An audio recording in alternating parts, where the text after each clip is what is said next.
हमारी दया जी, मुकेश भाई और मेरे आदमी जो राजेश भैया भी बैठे हैं। अब इतने बड़े व्यक्तित्व पर यहाँ चर्चा हो रही है और आज भी सभी उन्हीं दियों का हवाला दे रहे हैं। आज भी सभी उन्हीं दियों का हवाला दे रहे हैं जो बुझ तो चुके हैं लेकिन उजाला दे रहे हैं। तो इतने समय बाद हम मुकेश जी को याद कर रहे हैं, इसीलिए क्योंकि उनका व्यक्तित्व बहुत बड़ा है। हम यहाँ कितना जिए इसका नहीं महत्व, हम यहाँ कैसे जिए यही तत्व अंदर है। तो जो संस्कारों की बात भैया ने रखी है और कृष्णयारी भैया को तो बहुत बहुत बधाई, यहाँ सम्मान भी प्राप्त हुआ है और उन्होंने बताया कि वहाँ पर हमारे जो अरब देश है वहाँ पर कोई अपराध नहीं है। अब अपराध क्या है, वहाँ औरतें दिखे तो अपराध हो। इतना बड़ा दंड है, इतना बड़ा भय है, इस भय से जब पार पाओ तो अपराध हो। सुदूर दक्षिण में एक कबीला है, उस कबीले के अंदर कोई भी अपराध नहीं है। अब ला रहे हैं, सॉरी। जब लोगों को पता चला इसकी वजह क्या है कि आखिर यहाँ अपराध क्यों नहीं होते, तो वहाँ उनकी एक परंपरा है और वो परंपरा ऐसी है कि यदि आपके सोच में भी या आपके सपने में भी किसी के प्रति यदि अपराध का कोई भाव आ जाए तो दूसरे दिन आप फल मिठाइयाँ लेकर सुबह घर जाएंगे और उससे माफी मांगेंगे। जब वो क्षमा करेगा, आपको ग्रहण करेगा, उसके बाद ही आप अपनी दिनचर्या प्रारंभ कर सकते हैं। तो ये जो परंपरा है ये ऐसी सकारात्मक परंपरा, जो ऋषि परंपरा इसको हम कह सकते हैं, इससे ही संस्कारों की बात हो सकती है। मैं बहुत विद्वान तो नहीं हूँ, एक कविता मैं आपको जरूर सुना दे रहा हूँ क्योंकि मुकेश भाई का आदेश भाई की कोई कविता सुना दीजिए। एक व्यंग सुना दे रहा हूँ, हास्य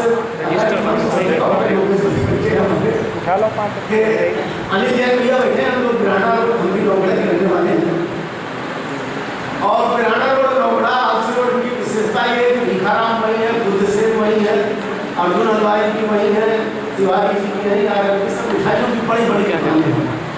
दिवाली आने वाली है, देखते तो कोई 200 रुपये मिठाई दे रहा, 250 रुपये मिठाई दे रहा, तो हमारी समझ में आता है कि मिठाई क्या करेंगे।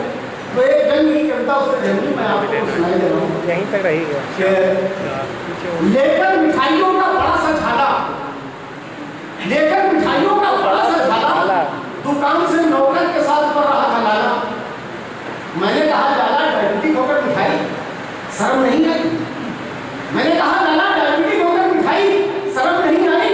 भाभी बच्चे कितना समझाते हैं और तुम्हें सिर्फ मिठाई मिठाई के ही समझ में आते हैं। लाला बोले श्रवण भाई, मैं और इतनी मिठाई, बात जरा सी आपकी समझ में नहीं आई। अरे दिवाली है, कुत्तों को डालनी है, दिवाली है, कुत्तों को डालनी है। हमने कहा लाला तब तक कुत्ते खुश हो जाएंगे, तुम्हें देखकर तुम ही जाएंगे, बाकी सब पर भौंकेंगे, गुर्राएंगे।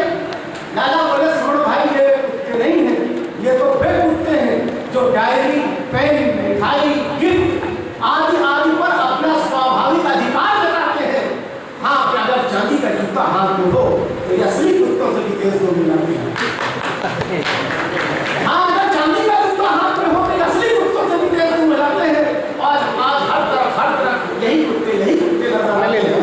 चारों तरफ से खा खा कर दोगला कर दिया है और कुत्तों के चरित्र को भी दोगला कर दिया है। क्योंकि कुत्ते तो जिसकी खाते हैं उसकी बजाते हैं, लेकिन ये कुत्ते को अपने साथ साथ परिवार, समाज और देश तक का सौदा कराते हैं। इन्हीं कुत्तों के कारण देश एक बार फिर गुलामी की कगार पर है। हर तरफ हताशा है, निराशा है, क्रोध अपने पारावार पर है। मेरी आप सबसे विनती है, निवेदन है कि जब भी आप इन कुत्तों के पास जाएं तो चांदी का जूता हाथ में लेके जाएं, वरना ये कुत्ते भौंक भौंक पंजे मार मार के आपको परेशान कर देंगे और शरीर तो शरीर छोड़िए, आत्मा तक को आत्मा सिर्फ एक सूचना के साथ मैं आपसे घट पाऊंगे।